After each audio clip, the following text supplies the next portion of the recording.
Hello Internet. Today is Tuesday.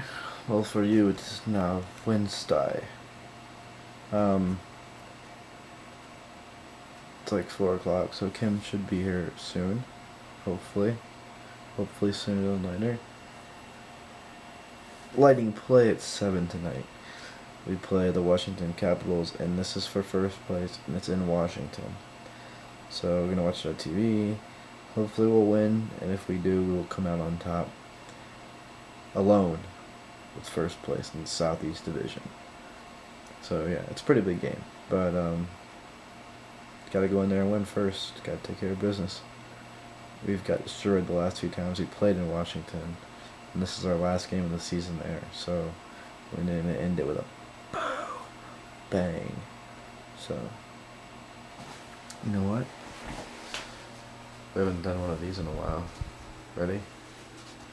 Nap time.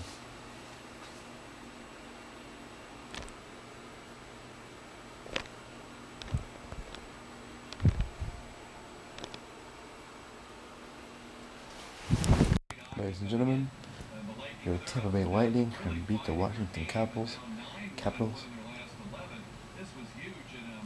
and now are in sole possession of first place of the Southeast Division. Damn, it feels good to be a Bull.